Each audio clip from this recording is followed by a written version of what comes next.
Hey, it's Rebecca. Welcome to Returning, a podcast to return to yourself and the wisdom within. I'm so glad you're here with me. Thanks for returning. Today, I am sharing a really personal experience that I've never really spoken about publicly before. I recorded today's episode on my phone in bed the other morning. When I just woke up knowing that I was ready to speak my story and share it with you. I want to begin straight up now with a little content warning.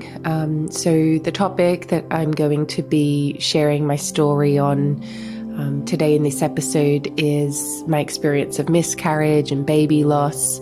Make sure you check in with what would be supportive listening for you just now. Maybe hearing me speak my experience might be supportive for you if it's something that you've gone through or know someone who's going through it. So if that's the case, please stay. But if this topic is a really sensitive one for you right now and it doesn't feel like it'd be supportive, just feel free to skip this episode and know that, if at a later stage it feels right, then you can always return to it. One of my intentions with this podcast when I heard the call to create it was really to have more intimate conversations with you. I have felt that the usual social media platforms don't always have the capacity to hold the space in a way that some topics I think require. Some social media platforms, they don't really have the holding to have vulnerable, intimate sharings, at least from my perspective. So I'm really grateful for this space that we can share together in this podcast. And in this episode, it's just an example of, being able to really go there. And that's where we're headed today, into the deep, real, sometimes messy, sometimes difficult agony that sometimes life brings us. My intention with this episode is really to simply share my story. And there's really two reasons why I'm doing that.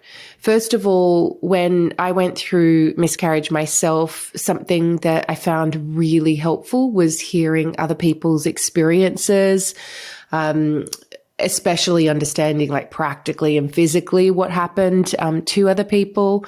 So I will be sharing that and going there with this episode. And then secondly, whilst it is a really deeply personal experience, I know that when I looked into it, my mind was blown away by how incredibly common it is. And then secondly, whilst, it is a deeply personal experience, it's actually very, very common. And yet from my experience, I don't really feel that we're given the space or the tools to really speak about it. I know that when I experienced it, it felt like there was like a veil of silence around it. Whether it was like from people speaking out who have experienced it to share their story. That felt a little bit difficult. And then also being able to have conversations with other people about it, people who, loved ones, like people not quite knowing what to say. And so, that was another reason why I really wanted to share on it, because I think this inability to speak our stories can make us feel more isolated, more alone, and yet more traumatized by what is already a really, really difficult experience. I know for me, even with support of close loved ones, the experience of it felt really isolating. And I suppose that's why hearing other people's stories really helped me, because it made me feel less alone. So that's in a nutshell why I'm speaking my story today. I also want to name and acknowledge that that I'm speaking this now from a place where I now have 2 children. I had my first miscarriage, and then I had my son, and then another miscarriage, and then my daughter. I'm really mindful that there are many people who are still on their journey towards pregnancy and parenthood, and speaking about miscarriage from that place of already being a mother. I really acknowledge that that is different from speaking about miscarriage from a different place. So really wanted to acknowledge that. Felt very important. This really is and can be such a difficult, painful path that many of us walk. And so, yeah, I just wanted to let you know that your grief and your longing and your love is really seen and held here. It felt right to trust the flow of our normal returning podcast rhythm. So I'm going to open sacred space for us now, and then I'll jump into my story of navigating miscarriage. So if we just take a moment together and taking a deep breath in and breathe out. And in the center of your heart, imagine a beautiful flower. Inviting that flower to open petal by petal, revealing a light in the middle. This light is your wise, intuitive self, your soul, the part of you that is always guiding you and available for you to return to it. Taking another deep breath now and inviting it to step forward. And as always, let's take a moment to acknowledge the keepers and custodians of the land where you are, where I am, known and unknown. Beautiful. Let's begin. While I have had 2 miscarriages, I'm going to just briefly touch on the first, and most of my story that I'm going to be sharing is based on the second. When I was in my 20s, I got pregnant. I wasn't trying to get pregnant. It was an unexpected pregnancy, and I did not want to be pregnant. And I discovered I was pregnant through experiencing miscarriage.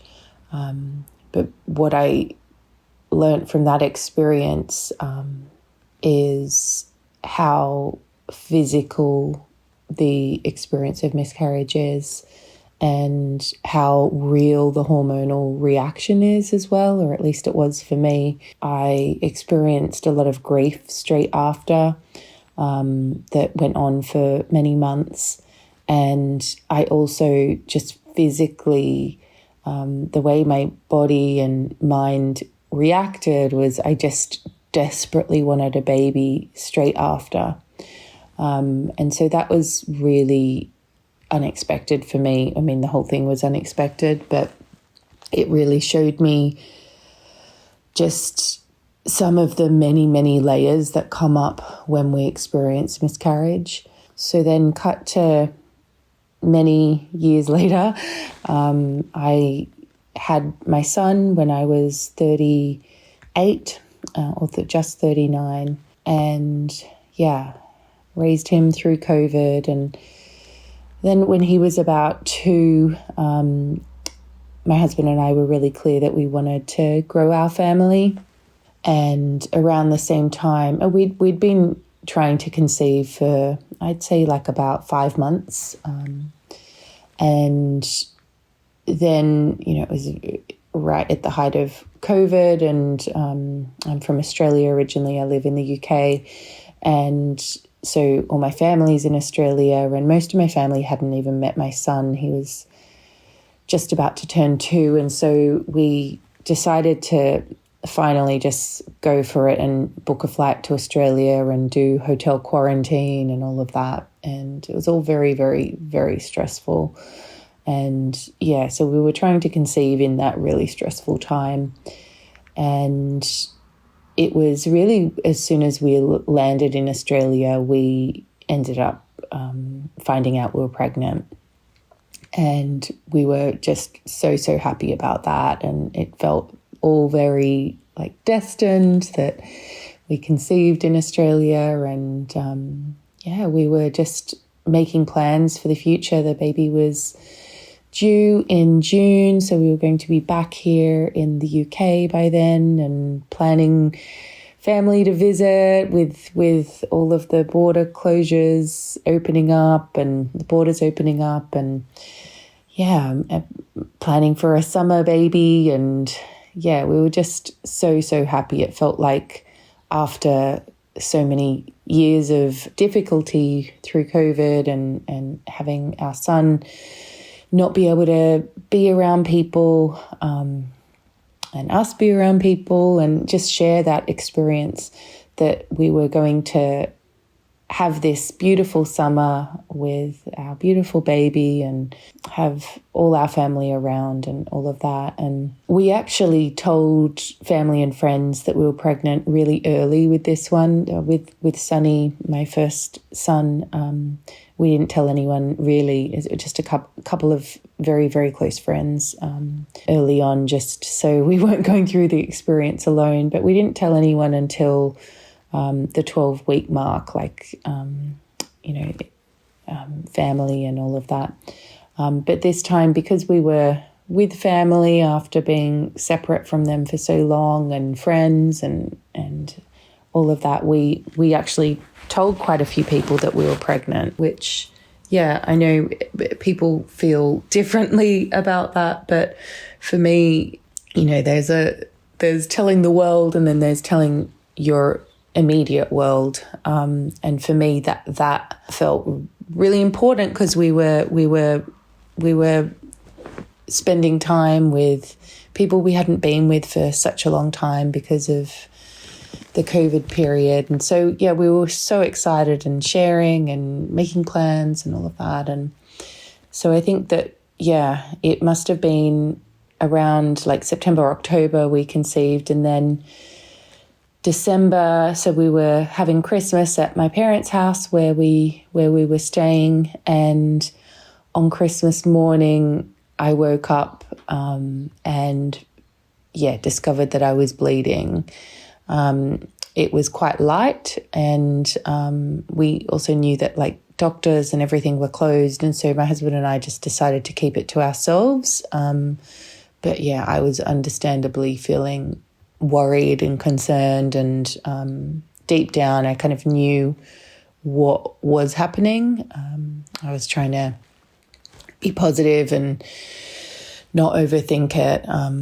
But we had a toddler, and so he's running around. It's Christmas morning, family arriving and all of that. Just the normal Christmas Day family gathering, excitement / stress. And it was around Christmas lunchtime. All morning I'd been going to the toilet and just checking on things. And it hadn't gotten heavy, but it hadn't stopped. And so, I'm Googling and doing all those things and trying not to think about it as well, and trying to just, because it was just, we weren't able to see a professional. So, and so Christmas lunch, straight after it, I started having more crampy pains. And so I said to my husband, I think we need to go to the hospital. And so him and I just kind of slipped out. We told his mum. We didn't tell anyone else. We didn't want to, turn Christmas Day into something else for everyone. And so we just drove to the hospital, and it was Christmas Day. It was so busy. We waited there for hours, and they weren't able to do ultrasounds because it was a public holiday and everything was closed. But they said it looks like you are losing the baby, but we can't be sure. And because of the time period that it was, like, nothing was going to be open for I think it was 4 days. So we ended up going back home, and I was really, really upset. And then we had to explain to our family where we were, why we'd just kind of disappeared in the middle of Christmas Day. And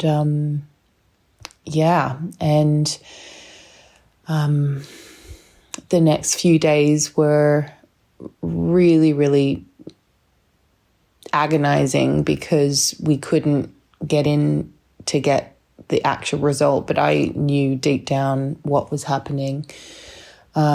We eventually found a private hospital about an hour and a half away from where we were, and someone came in on their break to scan me. And because it was the COVID period, I had to go in on my own. It was an internal examination and internal ultrasound.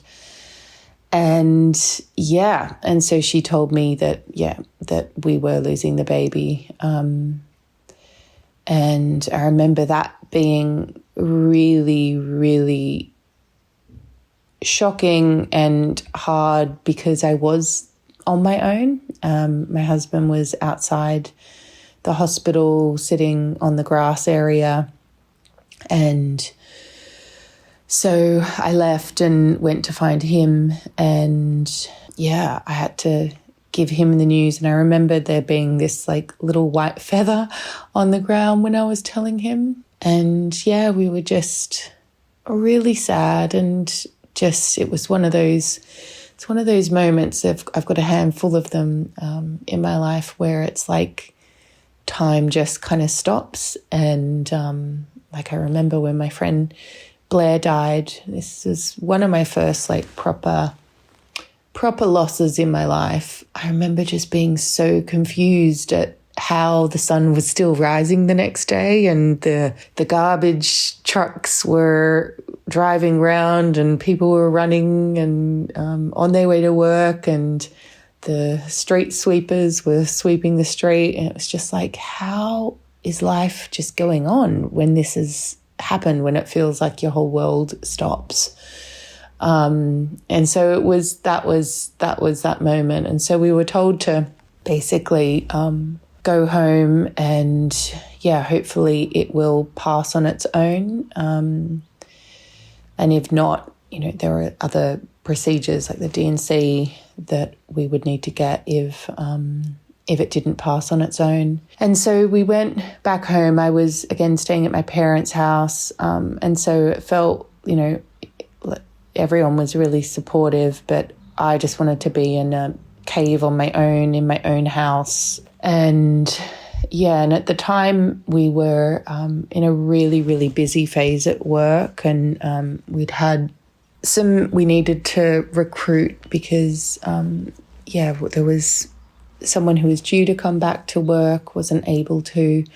And we needed to keep the show on the road. And so we had actually it was like the worst timing ever. We had like 2 days of back-to-back interviews. They were online that we were meant to be doing. And so, not knowing when it would all happen, if it would happen, like the passing of the baby, we went ahead with them. I just like had my camera off. And I remember at the time, especially the word miscarriage being, I remember just finding it so offensive, because it was as if like there was this part of me that was like, oh gosh, did I do something wrong? Like, did I? And I think that word miscarriage, it's like miscarrying. It's like it puts the fault on the mother, which is just so, I just found that so offensive. And so we were 11 and a half weeks pregnant. And the first time that I miscarried, I was much earlier. I think it would have been more like 8 weeks. And then a couple of days passed, and then this one day, it was like around lunchtime, I started experiencing really intense cramps. So I'd always had really bad period pain, and so it was like a very, very intense period pain. And like what I didn't experience in the first well, actually, when I look back, I probably did, because I remember thinking I had the worst period pain of my life. So maybe I did experience it. I just don't really remember it in waves. And I hadn't experienced birth either. But with the second, what I really did experience was this sensation of it being similar to labor, like waves of contractions. And some of the contractions they weren't as painful as the most active part of my labor, but they were like the beginning of active labor type intensity, and they would come in waves. And I began passing the baby. At first it was lots of clots, and then there was it was very physical, and I ended up just continually going to the bathroom, and that's where I passed most of it. But it went on for I'd say about 12 hours of from beginning to end of passing it, and then I bled for a couple of days after that. And what I wasn't ready for was how similar to actual labor it was. And my experience of it was that it was like giving birth. My first experience wasn't like that, but it was. I mean, obviously, there's the crowning part of labor when the baby comes out, and it wasn't like that. But the contractions as I was passing it were very similar to birth. And the thing that felt just so surreal, and also, I don't want to say amazing in the sense of like it's this amazing positive thing, but amazing in the sense of like the mysteries of life. It just felt like such a huge thing that from the moment, from 1 second to the other, I had within me life. And then the very next second, it was death. And I must say that through all of my experiences, and like my life is devoted to the mysteries of life and the experience of the soul and all of that. And my experience of miscarriage was, it's a huge initiation, and it is a huge experience to have life within you and then death be so present within a breath. And so it was definitely a very powerful time that changed me. Afterwards, I really just wanted to be in a cave, like cocooned away. I found that, and I totally understand this, like no one knew how to talk about it, what to say. And what didn't, from experiencing it, I really needed people to acknowledge that it was a baby, not that it was just, it just didn't work this time, you can try again. And I know all of those things are true, but acknowledging the loss was really, really, really important to me. From having experienced it, what I have come to realize is there's so many different layers of experiencing it. There's the physicality of it, and it's just like, for me, it was such a physical experience, and dealing with the aftermath of it, and just the physicality of it. I didn't expect it to feel like, as it was passing, I didn't expect it to feel like contractions, but it definitely was. The other thing that I think is very physical as well is the hormonal response to it. It was as if like my whole body was like, where's my baby? I want to and I just desperately wanted a baby. And from having experienced it the first time when I didn't have the emotional intention to be like, I want a baby. I wasn't looking to get pregnant. It happened without that intention. But that hormonal reaction of like hormonally craving for the child that was there was something that was very, very real. I think the uncertainty of like, will I be able to get pregnant again? That was definitely like such a huge thing that consumed me for the next couple of months. And I think it only stopped because I did end up getting pregnant. I think it was 4 months later. But prior to that, like I couldn't see a silver lining. I was praying for the silver lining, but I couldn't see it at the time. And I think that's really common with any of us who experience any kind of grief, just generally, like searching for that silver lining, and you just can't rush it. And I've experienced other forms of grief, and this one was deeper in many different ways because it felt so, because of the physicality of it and the hormones and all of that.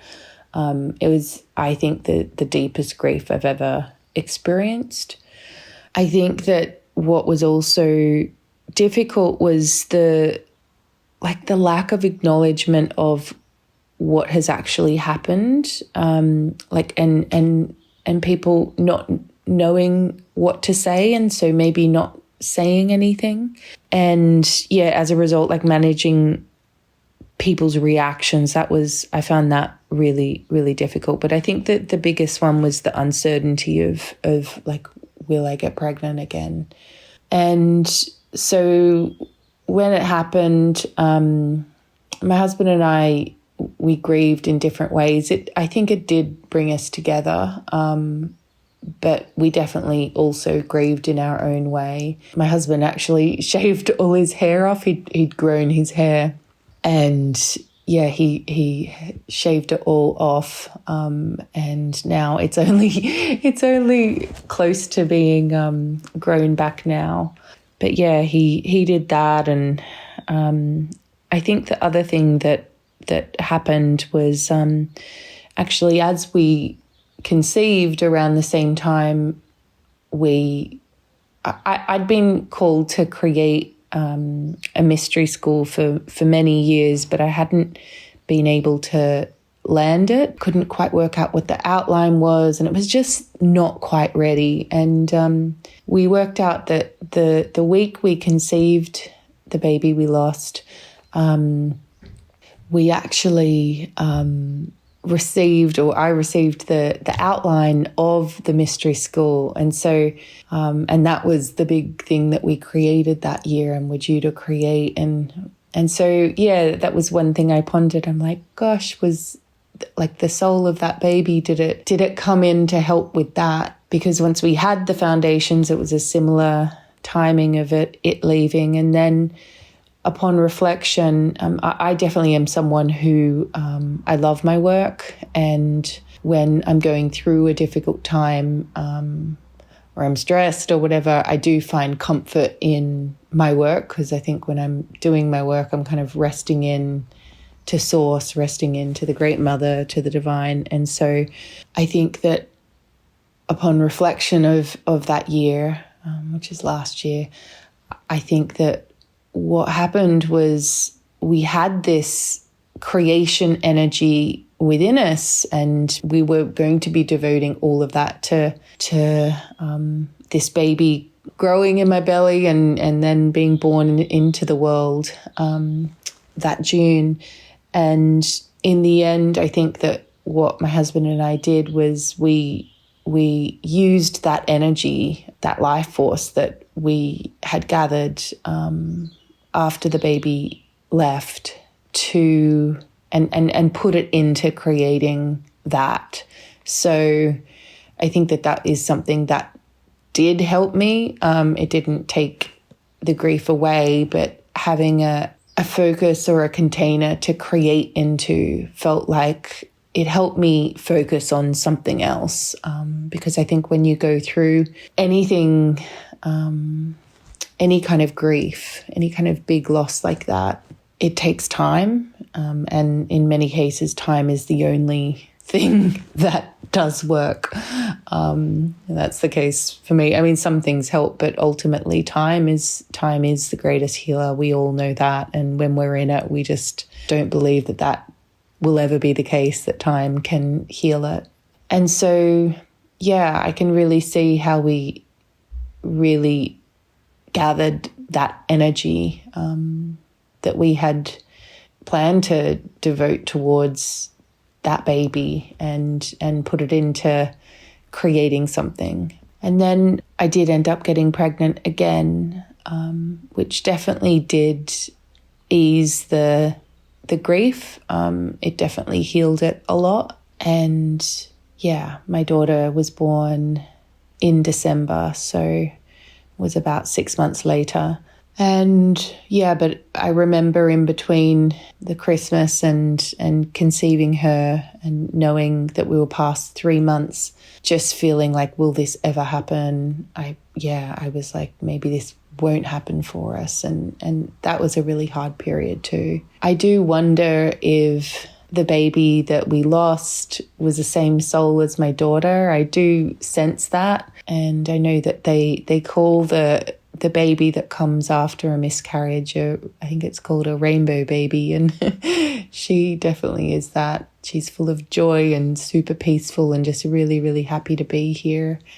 And yeah, her birth was really gentle and really long, which is very different to my son's birth. And so I wonder, yeah, I definitely needed patience for her to come in. One of the things that I've been asked quite a lot is around like when I believe the soul enters and if I've experienced the connection and with the soul while being pregnant and all of that. And yeah, I don't have a clear belief around like this kind of like clear date that the soul enters. Again, I can only talk from my experience, and I feel like for all the pregnancies, I definitely was in some way connected to the soul before I got pregnant. And with my son, I didn't feel like I definitely connected to him before I was pregnant. And while I was pregnant, it wasn't like there wasn't a connection there, but I didn't feel completely like in conversation with his soul until I think around 5 or 6 months. And I think that's kind of similar to my daughter as well, maybe a little bit earlier for her. Ability to like have the soul conversations felt like it came in when they were properly like physically here. Like I think maybe around that time is when their organs and, you know, the body is formed. And so I definitely noticed a shift in that. But when I had my second miscarriage, I felt a deeper connection with that soul in the first 3 months. I remember saying it to my husband and a couple of my friends, like I was like able to connect really deeply with that baby. And I don't know if that was just because that's how long it was going to be here for and that was our time together. That's my experience around the soul and the connection with the mother. And after I'd lost that baby, I definitely felt the connection with that soul as well. Yeah, I didn't know the sex, but I knew it was, yeah, it appeared to me as a girl. And and so maybe my daughter Goldie, her soul was that baby. I'm not certain about that. I sense that she did return. But regardless, I definitely felt a deep connection with that soul of that baby that for whatever reason decided the timing wasn't right for it to come, or perhaps that was just how long it was meant to be there for. As a teacher and someone who has devoted their life to understanding, and I don't think we can possibly understand it, but exploring the journey of the soul, it's been one of my greatest teachers, and I keep coming back to what I learnt through giving birth to my son was just how, when you become a mum, how all the extremes of life, like the ecstasy and the agony, are right there next to each other. And through experiencing the miscarriage, it was exactly the same. Having life within you and then death within you in a breath, just a breath apart, is such a huge experience. It's literally the entire mysteries of life in a breath. And I feel like there is no words to even begin to explain that mystery and that initiation.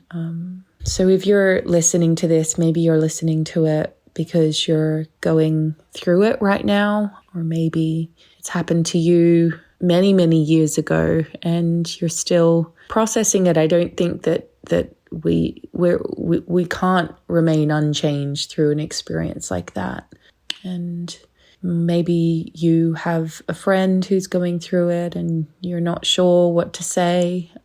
I think the thing is that like nothing can fix it. So if you do have a friend or a loved one going through it, just being there for them and letting them speak, and just silver lining it doesn't necessarily work, because there needs to be an acknowledgement of what has occurred. I think also what I found challenging was, I think it's like at 20 weeks, it's the child is acknowledged as a baby, so it's losing a baby, versus before that it's miscarriage. And don't quote me, as I said, I'm not a medical professional. I'm just talking from my experience. But I remember feeling in losing a child before it's fully formed, it feeling like, just this deep unacknowledgement of what has occurred. Like it felt like it was just like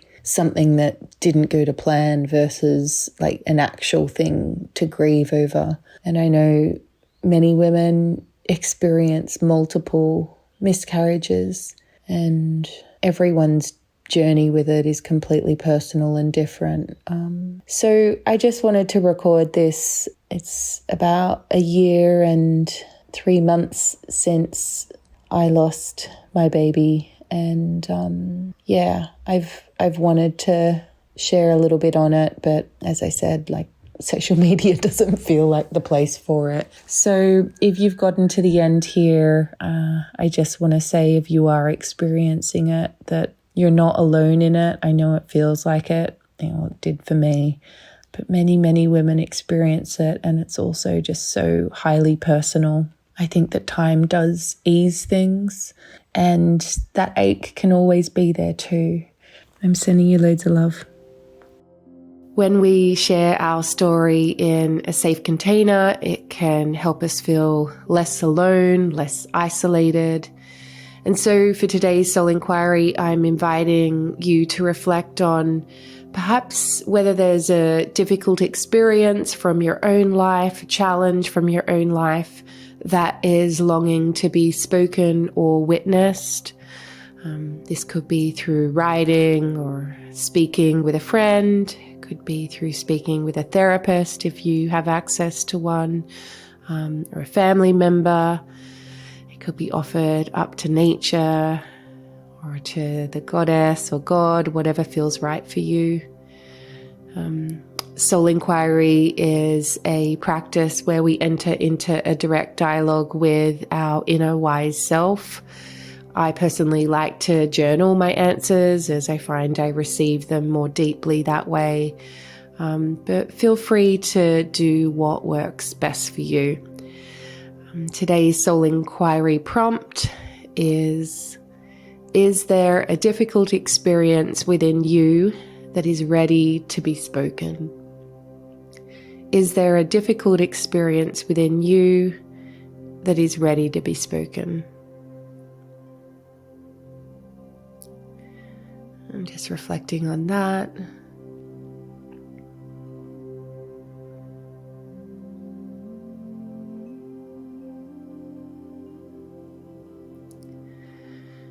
And if there is, the next prompt is, where, how, and with who are you being called to share your experience? Where, how, and with whom are you being called to share your experience?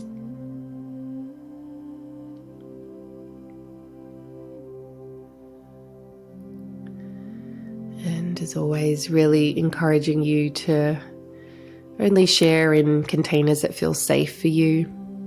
So remembering that we can literally just journal them or speak them into nature if we don't quite feel ready.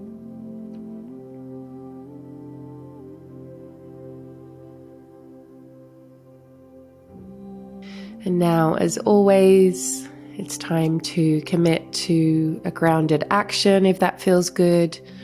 So I want you to write down a baby step you can take in the direction to integrate it into your life today. So one little baby step you can take.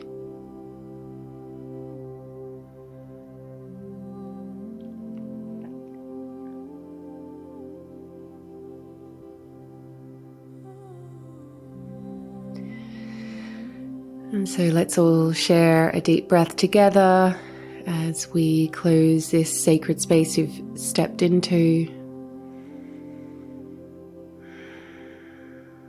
I'm so grateful for you being here. If you'd like to keep returning to yourself and returning here with me, then please hit subscribe. If you'd like the show notes from today's episode or to receive each new episode directly to your inbox, then just head over to rebeccacampbell.me/podcast.